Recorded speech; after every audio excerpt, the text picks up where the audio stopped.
അടുത്ത ചോദ്യം നമുക്ക് നോക്കാം. നോക്കി, the idea of cooperative Commonwealth. Cooperative commonwealth എന്ന ആശയം ആദ്യമായി കൊണ്ടുവന്നത് ആരാണ്? DR ഗാർഗിലാണ് കേട്ടോ. ആരാണ്? DR ഗാർഗിലാണ് കോപ്പറേറ്റീവ് കോമൺവെൽത്ത് എന്ന ആശയം ആദ്യമായി കൊണ്ടുവന്നത്. എന്താണ് കോപ്പറേറ്റീവ് കോമൺവെൽത്ത്? കോമൺവെൽത്ത് എന്ന് പറഞ്ഞാൽ എന്താണ് ഉദ്ദേശിക്കുന്നത് നോക്കാം. കോപ്പറേറ്റീവ് കോമൺവെൽത്ത് എന്ന് വെച്ചാൽ DR ഗാർഗിലും VL മേത്തയുമാണ് അതുമായി ബന്ധപ്പെട്ട കാര്യങ്ങൾ. ഇനി കോപ്പറേറ്റീവ് കോമൺവെൽത്ത് എന്താണെന്നും കോപ്പറേറ്റീവ് കോമൺവെൽത്ത് സ്കൂള് അതുമായിട്ടുള്ള കാര്യങ്ങൾ നോക്കാം. ചില സമയങ്ങളിൽ ഇതിൽ നിന്ന് ചോദ്യങ്ങൾ ചോദിക്കാറുണ്ട്, പക്ഷേ റെഗുലറായിട്ട് ചോദ്യങ്ങൾ വന്ന് കണ്ടിട്ടില്ല കേട്ടോ. സോ നോക്കിക്കേ, DR Gadgil was the vice chairman of planning commission during 4th and 5th 5-year plan. 4ാം പഞ്ചവത്സര പദ്ധതിയിലെയും 5ാം പഞ്ചവത്സര പദ്ധതിയിലെയും സമയത്ത് DR ഗാർഗിലായിരുന്നു പ്ലാനിംഗ് കമ്മീഷൻ്റെ ചെയർമാൻ. ഓക്കെ, അതുപോലെ 3rd 5-year പ്ലാനിനെ നമ്മൾ പറയുന്ന പേരാണ് ഗാർഗിൽ യോജന. 3rd 5-year പ്ലാനിന് പറയുന്ന പേരാണ് ഗാർഗിൽ യോജന. മറന്നു പോകരുത്, DR ഗാർഗിലായിരുന്നു വൈസ് ചെയർമാൻ, പ്ലാനിംഗ് കമ്മീഷൻ്റെ വൈസ് ചെയർമാൻ 4ാമത്തെയും 5ാമത്തെയും പഞ്ചവത്സര പദ്ധതിയുടെ. ഓക്കെ, ദെൻ 3ാമത്തെ പഞ്ചവത്സര പദ്ധതിയെ പറയുന്ന പേരാണ് ഗാർഗിൽ യോജന. ദെൻ അടുത്ത നോക്കിക്കേ, ഗാർഗിൽ ഫോർമുല എന്ന് പറഞ്ഞാൽ സെൻട്രൽ ഗവൺമെൻറ്റിൻ്റെ അസിസ്റ്റൻസ് സ്റ്റേറ്റിലേക്ക് കൊടുക്കുന്നതിന് പറയുന്ന പേരാണ്. അതുമായി ബന്ധപ്പെട്ടതാണ് എന്ത്? ഗാർഗിൽ ഫോർമുല എന്ന് പറയുന്നത്. ഇപ്പോൾ ഗാർഗിൽ യോജന എന്ന് പറഞ്ഞാൽ 3rd 5-year പ്ലാനാണ്. എന്നാൽ ഗാർഗിൽ ഫോർമുല എന്ന് പറഞ്ഞാൽ is related to central government assistance to state. Then towards cooperative commonwealth. എന്ന് പറഞ്ഞാൽ ആരുടെ ബുക്കാണ്? DR ഗാർഗിലിൻ്റെ ബുക്കാണ്. നമ്മൾ എന്താണ് പറഞ്ഞത്? കോപ്പറേറ്റീവ് കോമൺവെൽത്തിനെ കുറിച്ച് പറഞ്ഞതാണ്. ടുവേർഡ്സ് കോപ്പറേറ്റീവ് കോമൺവെൽത്ത് എന്ന് പറഞ്ഞാൽ DR ഗാർഗിലിൻ്റെ ബുക്കാണ്. ഓക്കെ, ദെൻ നോക്കിക്കേ, കോപ്പറേറ്റീവ് കോമൺവെൽത്തുമായി ബന്ധപ്പെട്ട 2 വ്യക്തികളാണ് DR ഗാർഗിലും VL മേത്തയും, വൈകുണ്ഠലാൽ മേത്തയും. ദെൻ ഗാർഗിൽ എന്ന് പറഞ്ഞാൽ വൈസ് ചെയർമാനാണ് പ്ലാനിംഗ് കമ്മീഷൻ്റെ 4ാമത്തെയും 5ാമത്തെയും പഞ്ചവത്സര പദ്ധതിയുടെ വൈസ് ചെയർമാനാണ്. പ്ലാനിംഗ് കമ്മീഷൻ്റെ വൈസ് ചെയർമാനാണ് ആര്? DR Gadgil. Okay, DR Gadgil was the vice chairman of planning commission during. Planning കമ്മീഷൻ്റെ വൈസ് ചെയർമാൻ ആയിരുന്നു ഏത് സമയത്തെ? 4ാമത്തെയും 5ാമത്തെയും പഞ്ചവത്സര പദ്ധതി സമയത്തെ, ഡ്യൂറിങ് 5-year പ്ലാനിൻ്റെ. 3rd 5-year പ്ലാനിന് പറയുന്ന പേരാണ് ഗാർഗിൽ യോജന. അതുപോലെ തന്നെ ഗാർഗിൽ ഫോർമുല എന്ന് പറഞ്ഞാൽ എന്തുമായി ബന്ധപ്പെട്ടിരിക്കുന്നു? സെൻട്രൽ ഗവൺമെൻറ്റിൻ്റെ അസിസ്റ്റൻസ് സംസ്ഥാന ഗവൺമെൻറ്റിന് കൊടുക്കുന്നതുമായി ബന്ധപ്പെട്ടിരിക്കുന്നു. എന്ത്? ഗാർഗിൽ ഫോർമുല എന്ന് പറഞ്ഞാൽ. ദെൻ ടുവേർഡ്സ് കോപ്പറേറ്റീവ് കോമൺവെൽത്ത് ഗാർഗിലിൻ്റെ പുസ്തകമാണ്. ഇതിനടുത്ത് നോക്കിക്കേ, the word cooperative commonwealth firstly put forwarded by Charles Gide. അതായത് ഈ word the word cooperative commonwealth എന്ന വാക്ക് ആദ്യമായി പറഞ്ഞതാരാണ്? Charles Gide. നമ്മളിപ്പോൾ ചാൾസ് ഗെയ്ഡിനെ കുറിച്ച് കുറേ കാര്യങ്ങൾ പഠിച്ചു. ഏറ്റവും ഇമ്പോർട്ടൻ്റ് ആയിട്ടാണ് ചാൾസ് ഗെയ്ഡിൻ്റെ ഒരു കാര്യമാണ് കോപ്പറേറ്റീവ് ഫ്ലാഗ് ഡിസൈൻ ചെയ്ത ആരാണ്? ചാൾസ് ഗെയ്ഡ് ആണ്. ദെൻ നോക്കിക്കേ, ഇപ്പോൾ ആദ്യമായി കോപ്പറേറ്റീവ് കോമൺവെൽത്ത് എന്ന ഐഡിയ അല്ല, വേർഡ് വാക്ക് കൊണ്ടുവന്നത് ആരാണ്? ചാൾസ് ഗെയ്ഡ് ആണ്. A strong support of cooperative Commonwealth in India എന്ന് പറഞ്ഞാൽ ഇന്ത്യയിലെ സ്ട്രോങ് സപ്പോർട്ടായിട്ടുള്ള ഒരാളായിരുന്നു VL മേത്ത. ഇതിനെ സപ്പോർട്ട് ചെയ്ത ഏറ്റവും ശക്തരായ വ്യക്തികളിൽ ഏറ്റവും ശക്തമായി ഇതിനെ സപ്പോർട്ട് ചെയ്ത ആളാരായിരുന്നു? VL മേത്ത, വൈകുണ്ഠലാൽ മേത്തയായിരുന്നു. ഇതിനടുത്ത് നോക്കിക്കേ, ഇനി നമുക്ക് പഠിക്കാനുള്ളത് കോപ്പറേറ്റീവ് കോമൺവെൽത്ത് സ്കൂളിനെ കുറിച്ചാണ്. നമ്മൾ ഇത്രയും പറഞ്ഞത് കോപ്പറേറ്റീവ് കോമൺവെൽത്തിനെ കുറിച്ചാണ്. സോ ഇനി പറയുന്നത് എന്താണ്? കോപ്പറേറ്റീവ് കോമൺവെൽത്ത് സ്കൂളിനെ കുറിച്ചാണ് പറയാൻ പോകുന്നത്. Charles Gide, Charles Fourier, Louis Blanc, Ernest Poisson, അതുപോലെ റോബർട്ട് ഓവനെ, ഇവരെല്ലാവരും ഇതിനകത്ത് അംഗങ്ങളായിരുന്നു. ചിലപ്പോൾ ഇതിനകത്ത് അംഗങ്ങളല്ലാത്ത ആരാണെന്ന് ചോദിക്കും. മേ ബി ഓർത്ത് വെച്ചേക്കാം. ആരൊക്കെയാണ്? നമുക്ക് വളരെ പരിചിതമായ ആൾക്കാരാണ്. Charles Gide, Charles Fourier, Louis Blanc, Ernest Poisson, then Robert Owen. അടുത്ത നോക്കിക്കേ, കോപ്പറേറ്റീവ് കോമൺവെൽത്ത് എന്ന് പറഞ്ഞാൽ എന്താണ് ഇതിന് കോപ്പറേറ്റീവ് കോമൺവെൽത്ത് എന്ന് പറഞ്ഞാൽ എന്താണ് ഉദ്ദേശിക്കുന്നത്? It implies economic, political and social brotherhoodness among cooperatives of various countries of the world. സഹകാരികൾക്കിടയിൽ എല്ലാ രാജ്യങ്ങളിലെയും സഹകാരികൾക്കിടയിൽ ഒരു സാഹോദര്യം ഉണ്ടാക്കുക എന്നതാണ് എന്തിൻ്റെ ലക്ഷ്യം?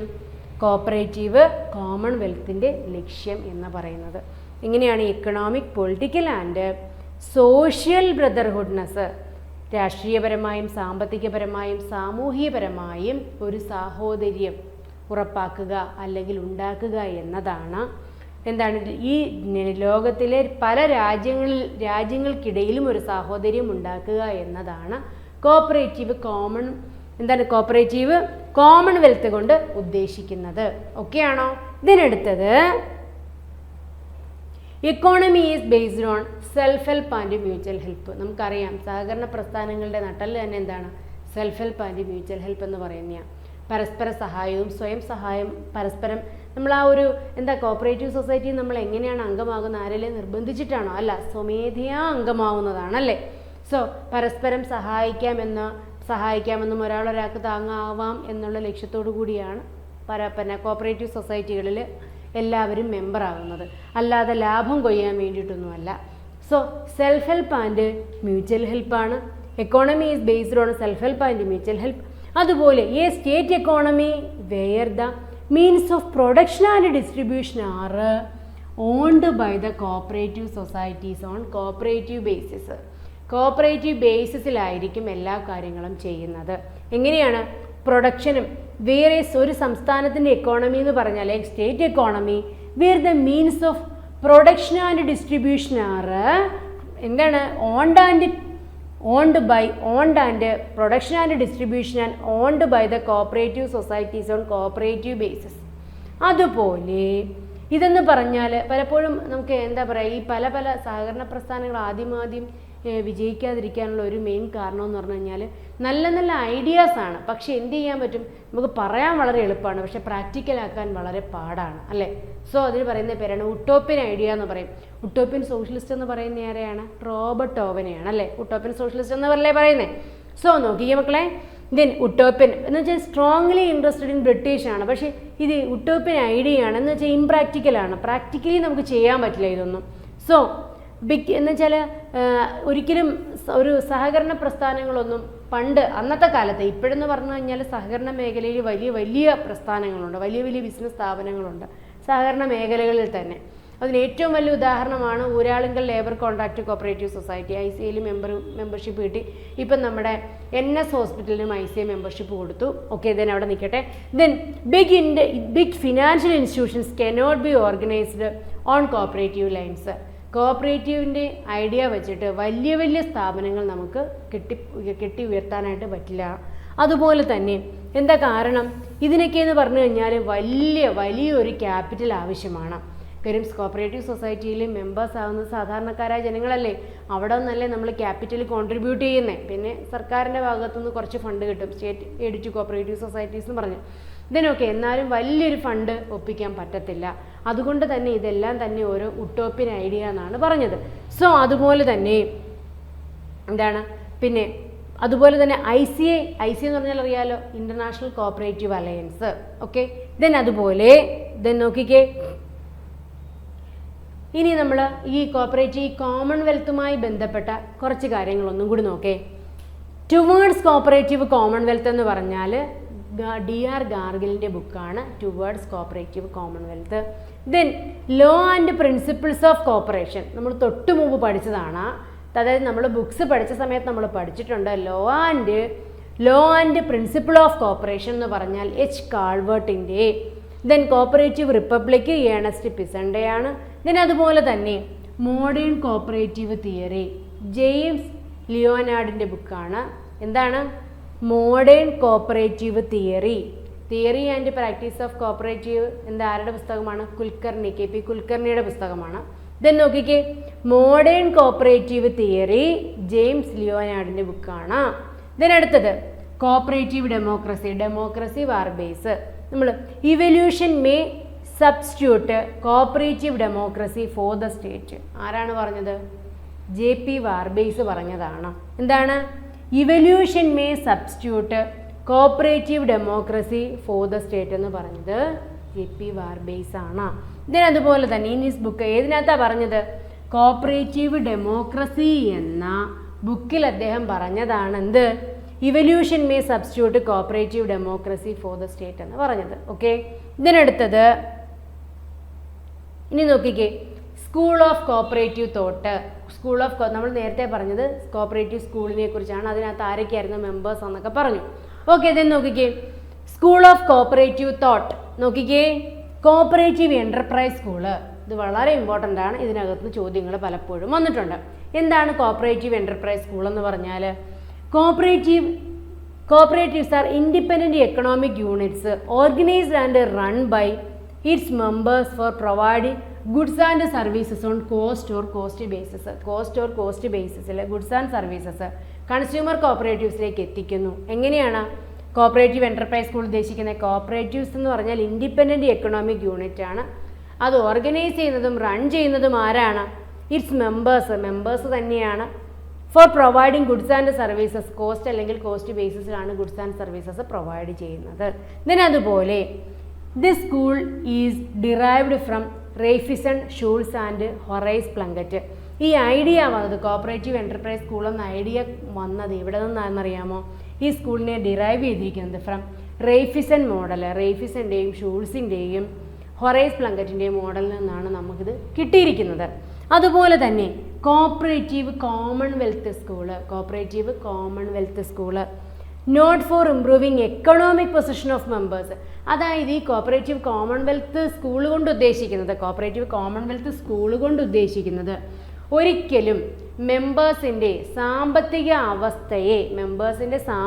അവസ്ഥയെ നോക്കിക്കേ ഇംപ്രൂവ് ചെയ്യിക്കാനല്ല, പക്ഷേ ക്യാപിറ്റലിസ്റ്റ് സിസ്റ്റത്തിൻ്റെ മുതലാളിത്ത വ്യവസ്ഥയെ എലിമിനേറ്റ് ചെയ്യാൻ വേണ്ടിയിട്ടാണ്, ഇല്ലാതാക്കാൻ വേണ്ടിയിട്ടാണ്. മനസ്സിലായോ പറഞ്ഞേ? അതായത് കോപ്പറേറ്റീവ് കോമൺവെൽത്ത് സ്കൂളുകൾ എന്ന് പറഞ്ഞാൽ ഒരിക്കലും മെമ്പേഴ്സിൻ്റെ എക്കണോമിക് പൊസിഷനെ ഇമ്പ്രൂവ് ചെയ്യിക്കാനല്ല, ബെറ്റർമെൻറ്റ് ചെയ്യിക്കാനല്ല, പക്ഷേ ക്യാപിറ്റലിസ്റ്റ് സിസ്റ്റത്തിനെ മുതലാളിത്ത വ്യവസ്ഥയെ പൂർണ്ണമായിട്ടും ഇല്ലാതാക്കാനാണ്. അടുത്തത് ഓക്കെ, അപ്പം നമ്മൾ കോപ്പറേറ്റീവ് കോമൺവെൽത്തിനെ കുറിച്ച് എന്തൊക്കെയാണ് പറഞ്ഞത് നമുക്കൊന്ന് നോക്കാം. കോപ്പറേറ്റീവ് കോമൺവെൽത്ത് എന്ന ആശയം, കോപ്പറേറ്റീവ് കോമൺവെൽത്ത് എന്ന ആശയം കൊണ്ടുവന്ന ആരാണ്? DR ഗാർഗിലാണ് ആശയം കൊണ്ടുവന്നത്. വേർഡാകുമ്പോൾ പേര് മാറും. ആരാണ്? ചാൾസ് ഗെയ്ഡായിട്ട് മാറും അല്ലേ? വേർഡാകുമ്പോൾ ആരായി മാറും? നോക്കിക്കേ, കോപ്പറേറ്റീവ് കോമൺവെൽത്തുമായി ബന്ധപ്പെട്ട രണ്ടാൾക്കാരാണ് DR ഗാർഗിലും വൈകുണ്ഠലാൽ മേത്തയും. അതുപോലെ തന്നെ ഈ DR ഗാർഗിൽ എന്ന് പറഞ്ഞാൽ പ്ലാനിംഗ് കമ്മീഷൻ്റെ വൈസ് ചെയർമാനായിരുന്നു 4ാമത്തെയും 5ാമത്തെയും പഞ്ചവത്സര പദ്ധതി സമയത്ത്. അതുപോലെ തന്നെ മൂന്നാമത്തെ പഞ്ചവത്സര പദ്ധതിക്ക് പറയുന്ന പേര് ഗാർഗിൽ യോജന എന്നായിരുന്നു. അതുപോലെ തന്നെ ഗാർഗിൽ ഫോർമുല എന്ന് പറഞ്ഞാൽ എന്തുമായി ബന്ധപ്പെട്ടിരിക്കുന്നു? സെൻട്രൽ ഗവൺമെൻറ് സ്റ്റേറ്റ് ഗവൺമെൻറ് കൊടുക്കുന്ന അസിസ്റ്റൻസുമായി ബന്ധപ്പെട്ടിരിക്കുന്നു. അതുപോലെ തന്നെ ടുവേർഡ്സ് കോപ്പറേറ്റീവ് കോമൺവെൽത്ത് എന്ന് പറഞ്ഞാൽ ഗാർഗിലിൻ്റെ പുസ്തകമാണ്. വേർഡ് കോപ്പറേറ്റീവ് കോമൺവെൽത്ത് എന്ന് പറഞ്ഞ വാക്ക് ആദ്യമായി കൊണ്ടുവന്നത് ചാൾസ് ഗെയ്ഡാണ്. സ്ട്രോങ് സപ്പോർട്ട് ഓഫ് കോപ്പറേറ്റീവ് കോമൺവെൽത്തിലെ ഇന്ത്യയിലെ ഏറ്റവും വലിയൊരു സപ്പോർട്ട് ചെയ്ത ഒരാളായിരുന്നു വൈകുണ്ഠലാൽ മേത്ത. കോപ്പറേറ്റീവ് കോമൺവെൽത്ത് സ്കൂളിനകത്ത് മെമ്പേഴ്സ് ആരൊക്കെയായിരുന്നു എന്ന് ചോദിച്ചാൽ Charles Gide, Charles Fourier, Louis Blanc, Ernest Poisson, Robert Owen എന്നിവരായിരുന്നു. അതുപോലെ തന്നെ കോപ്പറേറ്റീവ് കോമൺവെൽത്ത് എന്ന് പറഞ്ഞാൽ ഉദ്ദേശിക്കുന്നത് economic political and social brotherhoodness, സാഹോദര്യം എങ്ങനെയാണ് among cooperatives of various countries in the world, ലോകത്തിലെ. അതുപോലെ തന്നെ അടുത്ത നോക്കേ, ഈ എക്കോണമി എന്താണ്? ഈ കോപ്പറേറ്റീവ് കോമൺവെൽത്ത് എന്ന് പറഞ്ഞ എക്കോണമി ബേസ് ചെയ്തിരിക്കുന്നത് സെൽഫ് ഹെൽപ്പ് ആൻഡ് മ്യൂച്വൽ ഹെൽപ്പാണ്. അടുത്തത് ഇതൊരു state of economy in which where the means of production and distribution are owned by cooperative societies. Cooperative societies പ്രൊഡക്ഷനും ഡിസ്ട്രിബ്യൂഷനും എല്ലാം കോപ്പറേറ്റീവ് ബേസിസിൽ ചെയ്യുന്നതിനെയാണ് നമ്മൾ കോപ്പറേറ്റീവ് കോമൺവെൽത്ത് എന്ന് ഉദ്ദേശിക്കുന്നത്. ദെൻ അതുപോലെ തന്നെ ഇതെന്ന് പറഞ്ഞു കഴിഞ്ഞാൽ ശരിക്കും പറഞ്ഞാൽ ഈ ഒരു ഐഡിയ എന്ന് പറഞ്ഞാൽ ഒരു യൂട്ടോപ്യൻ ഐഡിയ ആയിരുന്നു. പലപ്പോഴും ഇത് പ്രാവർത്തികമാക്കാൻ പറ്റാതിരുന്നു. എന്തുകൊണ്ടാണ്? വലിയൊരു ക്യാപിറ്റൽ കോൺട്രിബ്യൂഷൻ ഇതിന് വേണം എന്നതുകൊണ്ട്. ദെൻ അതുപോലെ തന്നെ ഒരിക്കലും വലിയ ബിസിനസ് സ്ഥാപനങ്ങൾ നമുക്ക് കോപ്പറേറ്റീവ് ലൈൻസിൽ ഫോം ചെയ്യാനായിട്ട് പറ്റത്തില്ലായിരുന്നു. ഓക്കെ, ദെൻ അടുത്തത് ഇനി നമ്മൾ എന്താണ് പറഞ്ഞത്? ടുവേർഡ്സ് കോപ്പറേറ്റീവ് കോമൺവെൽത്ത് എന്ന് പറഞ്ഞാൽ DR ഗാർഗിലിൻ്റെ പുസ്തകമാണ്. അതുപോലെ തന്നെ law and principles of cooperation എഷ് കാൾവാർട്ടിൻ്റെ പുസ്തകമാണ്. ദെൻ കോപ്പറേറ്റീവ് റിപ്പബ്ലിക് ഏണസ്റ്റ് പിസന്റെ പുസ്തകമാണ്. ദെൻ അതുപോലെ തന്നെ മോഡേൺ കോപ്പറേറ്റീവ് തിയറി ജെയിംസ് ലിയോനാർഡിൻ്റെ പുസ്തകമാണ്. ദെൻ അടുത്ത് നമ്മൾ എന്താണ് പറഞ്ഞത്? കോപ്പറേറ്റീവ് ഡെമോക്രസി എന്ന് പറഞ്ഞാൽ JP വാർബേസിൻ്റെ പുസ്തകമാണ്. കോപ്പറേറ്റീവ് ഡെമോക്രസി എന്ന പുസ്തകത്തിൽ അദ്ദേഹം എഴുതിയിരിക്കുകയാണ് എന്ത്? Evolution may substitute cooperative democracy for the state. Okay എന്ന് കോപ്പറേറ്റീവ് ഡെമോക്രസി എന്ന പുസ്തകത്തിൽ JP വാർബേസ് USA കാരനായ JP വാർബേസ് എഴുതുകയുണ്ടായി. ദെൻ ഇനി അടുത്തെന്ന് പറഞ്ഞാൽ സ്കൂൾ ഓഫ് കോപ്പറേറ്റീവ് തോട്ട്സിൻ്റെ സ്കൂൾ ഓഫ് കോപ്പറേറ്റീവ് തോട്ട്സ് എന്നതുകൊണ്ട് എന്താണ് ഉദ്ദേശിക്കുന്നത്? കോപ്പറേറ്റീവ്സ് എന്ന് പറഞ്ഞാൽ ഇൻഡിപെൻഡൻറ്റ് എക്കണോമിക് യൂണിറ്റ് ആണ് റൺ ചെയ്തിരിക്കുന്നത്. ഓർഗനൈസ് ചെയ്തിരിക്കുന്നതും റൺ ചെയ്തിരിക്കുന്നതും മെമ്പേഴ്സാണ്. ഗുഡ്സ് ആൻഡ് സർവീസസ് കോസ്റ്റ് ബേസിസിൽ കൊടുക്കുക എന്നുള്ളതായിരുന്നു ലക്ഷ്യം. ദെൻ അതുപോലെ തന്നെ ഈ ഒരു ഐഡിയ നമുക്ക് ഈ ഒരു ഐഡിയ കിട്ടിയത് എവിടെ നിന്നാണ്? റെയ്ഫിസൺ ടൈപ്പ് സൊസൈറ്റീസ്, റെയ്ഫിസിൻ്റെയും ഷൂൾസിൻ്റെയും ഹൊറൈസ് പ്ലങ്കറ്റിൻ്റെയും കയ്യിൽ നിന്നാണ്. ദെൻ അതുപോലെ തന്നെ കോപ്പറേറ്റീവ് കോമൺവെൽത്ത് സ്കൂൾ എന്ന് പറഞ്ഞാൽ എന്താണ് ഈ കോപ്പറേറ്റീവ് കോമൺവെൽത്ത് സ്കൂൾ കൊണ്ട് ഉദ്ദേശിക്കുന്നത്? ഒരിക്കലും ഒരു മെമ്പേഴ്സിൻ്റെ സാമ്പത്തിക അവസ്ഥയെ അപ്ലിഫ്റ്റ് ചെയ്യുക, ഉയർത്തുക എന്നുള്ളതല്ല, പകരം എലിമിനേറ്റിംഗ് ക്യാപിറ്റൽ സിസ്റ്റം, മുതലാളിത്ത വ്യവസ്ഥയെ ഇല്ലായ്മ ചെയ്യുക എന്നുള്ളതാണ്. ഓക്കെ ആണോ ഇത്രയും കാര്യങ്ങൾ? ദെൻ അടുത്ത ചോദ്യം നോക്കിക്കേ. The dash committee was appointed by the planning commission of India in 1990 prepare a model cooperative bill. വളരെ ഇമ്പോർട്ടൻ്റ് ആയിട്ടുള്ളൊരു ചോദ്യമാണ്. നമ്മുടെ ഇതിൻ്റെ എക്സ്പ്ലനേഷൻ ക്ലാസ് ഓൾറെഡി നമ്മുടെ ക്ലാസ്സിൽ എടുത്തിട്ടുണ്ട്. അതുകൊണ്ട് നമ്മൾ എടുക്കുന്നില്ല, നമ്മുടെ യൂട്യൂബ് ക്ലാസ്സുകളിൽ തന്നെ കിടപ്പുണ്ട്. ഓക്കെ, എന്താണ് ചോദിച്ചിരിക്കുന്നത്? The dash committee was appointed by the planning കമ്മീഷനെ അപ്പോയിൻറ്റ് ചെയ്ത കമ്മിറ്റിയാണ് 1990 ഒരു മോഡൽ കോപ്പറേറ്റീവ് ബില്ലിന് വേണ്ടിയിട്ട് ആരെയാണ് അപ്പോയിൻറ്റ് ചെയ്തത്? ആരാണ്? Chaudhary Brahm Prakash committee. Okay, Chaudhary Brahm Prakash. Then അടുത്ത ചോദ്യം നോക്കേ. The dash was establish in 1963 എന്തിനു വേണ്ടിയിട്ടാണ്? For strengthen the cooperative activities. ഈ പറയുന്ന എല്ലാം തന്നെ കോപ്പറേറ്റീവ് ആക്ടിവിറ്റീസിനെ സ്ട്രെങ്തൻ ചെയ്യുന്നതാണ്. പക്ഷേ നമുക്കൊരു ഹിൻഡ് തന്നിട്ടുണ്ട്. 1963 വന്നതെന്നാണ് ചോദിച്ചിരിക്കുന്നത്. എന്താണ് 1963 വന്നത്? ഇതിനകത്ത് ഏതാണ് 1963 വന്നത്? വേറെ ഒന്നുമല്ല, നമ്മുടെ NCDC ആണ്. 1965, 1929, 1982 നബാർഡ് അല്ലേ? 1982 നബാർഡ്. ദെൻ NCI ആകുമ്പോൾ 1929. ദെൻ NCDC ആകുമ്പോൾ എന്താണ്? 1963, 1963. എന്താണ് 1963 നമ്മുടെ NCDC വന്നത്. NCDC ആക്ട് വന്നത്, NCDC എങ്ങനെയാണ് വന്നത്? NCDC വന്ന 1962 NCDC ആക്ട് പ്രകാരമാണ് 1963 വന്നത്. ഓക്കെ, NCDC വന്നു. ഓക്കെ, ഇതിൻ്റെ ടാഗ് ലൈൻ എന്താണ്? Assisting cooperatives always is the motto of NCDC. ഇവരുടെ ലക്ഷ്യമെന്ന് പറഞ്ഞാൽ നോൺ ക്രെഡിറ്റ് കോപ്പറേറ്റീവ് സെക്ടറിലുള്ളവർക്ക് ആവശ്യമായ സഹായങ്ങൾ ചെയ്യുക എന്നുള്ളതാണ് ആരുടെ ലക്ഷ്യം? NCDCയുടെ ലക്ഷ്യം. ഓക്കെ, വളരെ വിശദമായിട്ട് നമ്മൾ ക്ലാസ്സുകളിൽ പഠിച്ചിട്ടുള്ള കാര്യമാണ് അല്ലേ? NCDC വന്നത് 1963. ദെൻ അടുത്ത നോക്കിക്കേ. It is a unique scheme assisted by NCDC for comprehensive and integrated development of selected district through cooperative നെറ്റ്വർക്കിലൂടെ ചില ജില്ലകളെ തിരഞ്ഞെടുത്ത് ആ ജില്ലകളെ ഉയർത്തെഴുന്നേൽപ്പിക്കുക അല്ലെങ്കിൽ അപ്ലിഫ്റ്റ് ചെയ്യുക എന്ന ലക്ഷ്യത്തോടു കൂടി വന്ന സ്ഥാപനമാണ്. NCDCയുടെ അസിസ്റ്റൻസോടു കൂടി വന്നതാണ് എന്ത്? ICDP project. എന്താണ് വന്നത്? ICDP പ്രോജക്റ്റ് ആണ് വന്നത്. ഓക്കെ, വെസ്റ്റ് ബംഗാളിലെ നാദിയ ഡിസ്ട്രിക്റ്റിലാണ് ICDP പ്രോജക്റ്റ് 85-86 കാലഘട്ടത്തിൽ വന്നത്. ഓക്കെ ആണേ. ദെൻ അടുത്തത്, ഓക്കെ, അടുത്ത ക്വസ്റ്റിനിലേക്ക് നമുക്ക് കടക്കാം. The cabinet decided to implement a uniform software in all PACS in Kerala and appointed dash as implementing agency. ആരെ ഏൽപ്പിച്ചിരിക്കുന്നത്? ദ ക്യാബിനറ്റ് തീരുമാനിച്ചു ഒരു യൂണിഫോം സോഫ്റ്റ്വെയർ കേരളത്തിലെ എല്ലാ PACSലും നടപ്പിലാക്കണമെന്ന്. ഓക്കെ, അതിനു വേണ്ടിയിട്ട് ടാറ്റ കൺസൾട്ടൻസി സർവീസിനെയാണ് ഏൽപ്പിച്ചത്. ഓക്കെ, ദെൻ അടുത്ത ചോദ്യം നോക്കേ. Agricultural credit review committee is also known as. നമ്മൾ കമ്മിറ്റിയെക്കുറിച്ച് വളരെ വിശദമായിട്ട് ഒരു ക്ലാസ് നമ്മൾ എടുത്തിട്ടുണ്ട്. ഓക്കെ, അതുകൊണ്ട് ഇനി അതിന് റിപ്പീറ്റേഷൻ എടുക്കുന്നില്ല. സോ എന്താണ് ഇപ്പോൾ ചോദിച്ചിരിക്കുന്നത്? അഗ്രികൾച്ചറൽ ക്രെഡിറ്റ് റിവ്യൂ കമ്മിറ്റി നമ്മൾ പറയുന്ന വേറൊരു പേരാണ് ഖുസ്രു കമ്മിറ്റി. ഏത് കമ്മിറ്റിയാണ്? അഗ്രികൾച്ചറൽ ക്രെഡിറ്റ് റിവ്യൂ കമ്മിറ്റി അഥവാ ഖുസ്രു കമ്മിറ്റി. അടുത്ത്, national committee on agriculture was founded in dash under the ministry of agriculture. അഗ്രികൾച്ചറിൻ്റെ കീഴിൽ നാഷണൽ കമ്മിറ്റി ഓൺ അഗ്രികൾച്ചർ വന്ന വർഷം വിത്ത് ഡേറ്റ് സഹിതമാണ് ചോദിച്ചിരിക്കുന്നത്. ഓഗസ്റ്റ് 1970. ഇതിനടുത്ത് നോക്കിക്കേ, FAPOs കനോട്ട് രജിസ്റ്റേർഡ് അണ്ടർ. ഇതിനകത്ത് വന്നിരിക്കുന്ന ആൻസർ എന്ന് വെച്ചാൽ പാർട്ട്ണർഷിപ്പ് ആക്ട് പ്രകാരം രജിസ്റ്റർ ചെയ്യാൻ പറ്റത്തില്ല ഇത്തരം ഓർഗനൈസേഷൻസ് എന്നാണ് കേട്ടോ. ദെൻ അടുത്ത ചോദ്യം നോക്കേ. Cooperation has failed but cooperation must be succeeded was the famous saying of. ആരാണിത് പറഞ്ഞത്? All India rural credit survey committee ആണോ, റിവ്യൂ കമ്മിറ്റി ആണോ, അതോ ക്രാഫിക്കാർഡ് കമ്മിറ്റി ആണോ, അതോ മാഗ്ലഗാൻ ആണോ? ആരാണ് പറഞ്ഞത്? ആൾ ഇന്ത്യ റൂറൽ ക്രെഡിറ്റ് സർവേ കമ്മിറ്റിയാണ് പറഞ്ഞത്.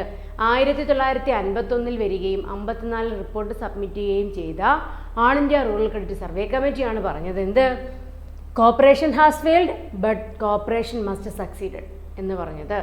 ഓക്കെ, ഇതെല്ലാം നമ്മുടെ കമ്മിറ്റിയുടെ ക്ലാസ്സിൽ പല തവണ നമ്മൾ പഠിപ്പിച്ചതാണ്. സോ നമ്മൾ അതിനെക്കുറിച്ചൊന്നും പറയുന്നില്ല. നമ്മൾ അടുത്ത് നോക്കുകയാണ്. International cooperative alliance ICA founded by the international cooperative congress on 19 August 1895 വന്നത്. അപ്പോൾ ICA ഫോം ചെയ്ത് എന്നാന്ന് നമുക്കറിയാം.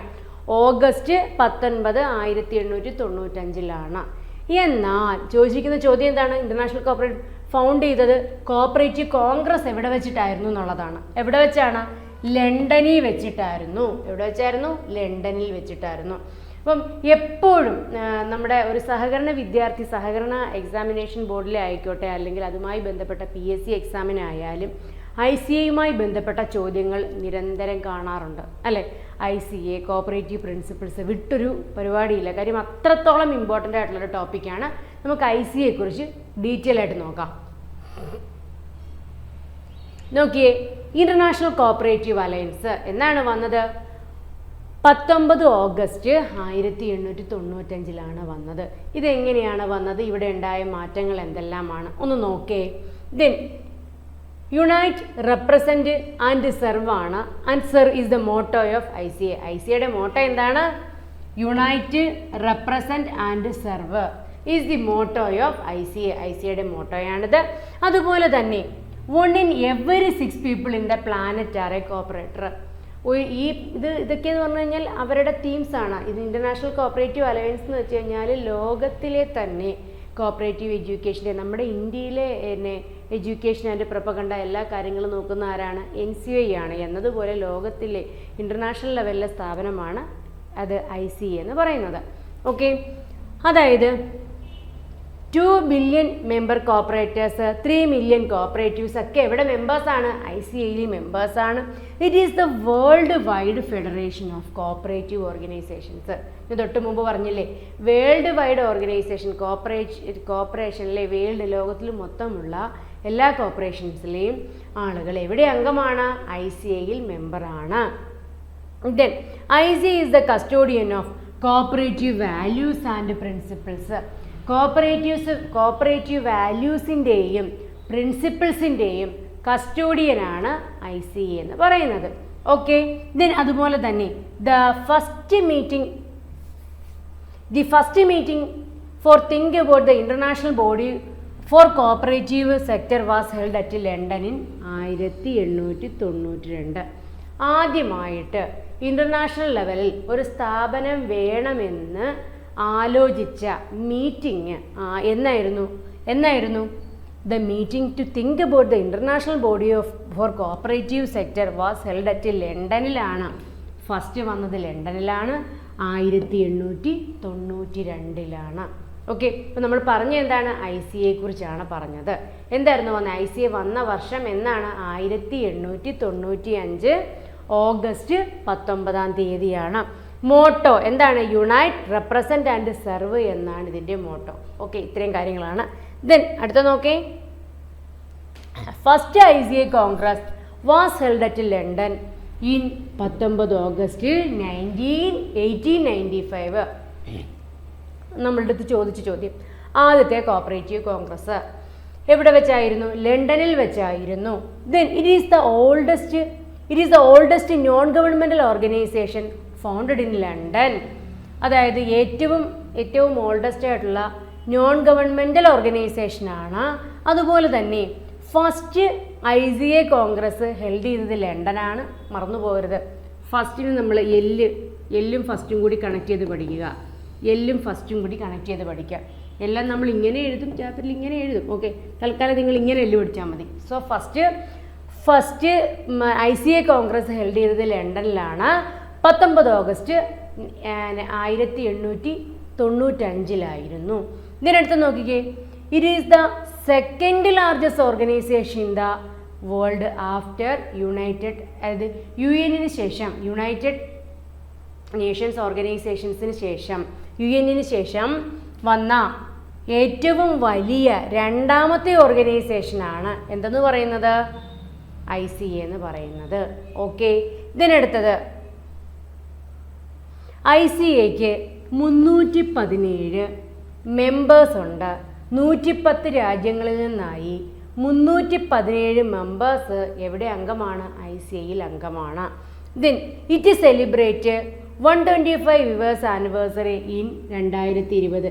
ഇത് നമ്മൾ ഫോം ചെയ്ത വർഷം പഠിച്ച് കാണാതെ വെച്ചിരുന്നാൽ മതി. പിന്നെ അടുത്തടുത്ത വർഷങ്ങൾ ചോദിക്കുമ്പോൾ നമുക്ക് കൂട്ടിയെടുക്കാവുന്നതേ ഉള്ളൂ. നിങ്ങൾ അങ്ങനെ കാണാതെ പഠിച്ച് വെക്കേണ്ട കാര്യമില്ല. സോ നമുക്ക് നോക്കാം. ഒന്നുകൂടെ നോക്കേ, ഫസ്റ്റ് ICA കോൺഗ്രസ് ലണ്ടനിലായിരുന്നു, 19 ഓഗസ്റ്റ് 1895. ദെൻ അതുപോലെ തന്നെ ഇതെന്ന് പറഞ്ഞാൽ ഏറ്റവും ഓൾഡസ്റ്റ് ആയിട്ടുള്ള നോൺ ഗവൺമെൻറ്റൽ ഓർഗനൈസേഷനാണ്. അതുപോലെ ആദ്യത്തെ ICA കോൺഗ്രസ് വന്നത് നമ്മൾ പറഞ്ഞു ലണ്ടനിലാണെന്ന് പറഞ്ഞു. യുഎന്നിന് ശേഷം it is the second largest organisation in the world. യുഎന്നിന് ശേഷം വന്ന ഏറ്റവും ലാർജസ്റ്റ് ആയിട്ടുള്ള ഓർഗനൈസേഷനാണ് ലോകത്തിലെ ICA. ദെൻ ഓക്കെ ആണോ? ദെൻ അടുത്ത് നോക്കേ, first president Earl Grey and Henry W Wolff ആണ്. ആദ്യത്തെ ഫസ്റ്റ് പ്രസിഡന്റ് എന്ന് പറഞ്ഞാൽ ഏൾ ഗ്രേയും ഹെൻറി വോൾഫുമാണ്. ദെൻ അതുപോലെ തന്നെ ഇത് ചോദിച്ചിട്ടുണ്ട്, first woman president of ICA Dame Pauline Green ആണ്. 2009 കേട്ടോ. ഓക്കെ, ഫസ്റ്റ് വുമൺ പ്രസിഡന്റ് ചോദിച്ചിട്ടുണ്ട്, പ്രീവിയസ് ആണ്, ഡെയിൻ പോളിൻ ഗ്രീൻ ആണ്. ഇതിനടുത്തത് ഫസ്റ്റ് സെക്രട്ടറി എന്ന് പറഞ്ഞാൽ എഡ്വേർഡ് ഓവൻ ഗ്രീനിങ് ആണ്. എന്തെന്ന് പറയുന്നത്? ആദ്യത്തെ സെക്രട്ടറി. മറന്നു പോകരുത്. ഫസ്റ്റ് വുമൺ പ്രസിഡന്റ് എന്ന് പറഞ്ഞാൽ ഡെയിൻ പോളിനാണ്. ഫസ്റ്റ് എവിടെയാണ് സ്ഥലം? ഇംഗ്ലണ്ടുകാരിയാണ്. ദെൻ ഫസ്റ്റ് സെക്രട്ടറി എന്ന് പറഞ്ഞാൽ എഡ്വേർഡ് ഓവൻ ഗ്രീനിങ് ആണ്. എന്ന് മുതലാണ്? 1963 മുതൽ. പക്ഷേ ഇപ്പോഴത്തെന്ന് പറഞ്ഞാൽ ആ പോസ്റ്റ് അബോളിഷ് ചെയ്തു ഇല്ല.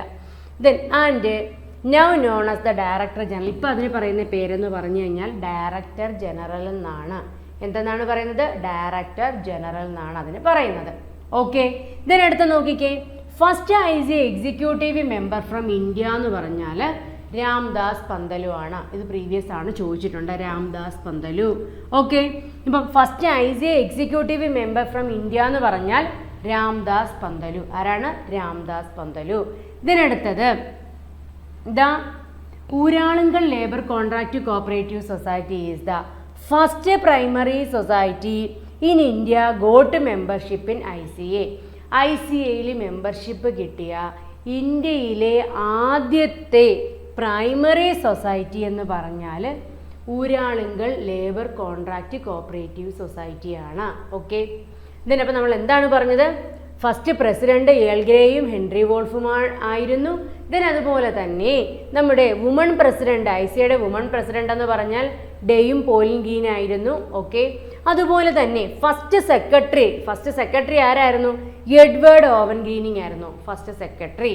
ഓക്കെ, പിന്നെ ആ ഒരു എന്താ പറയുക, ആ ഒരു പോസ്റ്റ് അബോളിഷ് ചെയ്തു. ഇപ്പോഴത്തെ പോസ്റ്റാണ് ഡയറക്ടർ ജനറൽ എന്നുള്ള പോസ്റ്റായി. ഇതിനടുത്ത് നോക്കിക്കേ, first ICA executive member from ഇന്ത്യയിൽ നിന്ന് വന്ന ICAയുടെ എക്സിക്യൂട്ടീവ് മെമ്പറാണ് രാംദാസ് പന്തലു. അതുപോലെ Uralungal labour contract cooperative society, കാലിക്കറ്റിലെ ഊരാളുങ്കൽ ലേബർ കോൺട്രാക്റ്റ് കോപ്പറേറ്റീവ് സൊസൈറ്റിയാണ് ICAയിലെ മെമ്പറായ ആദ്യത്തെ പ്രൈമറി സൊസൈറ്റി എന്ന് പറയുന്നത്. ICA മെമ്പർഷിപ്പ് കൊടുത്തത്. ഓക്കെ ആണോ? അടുത്തത്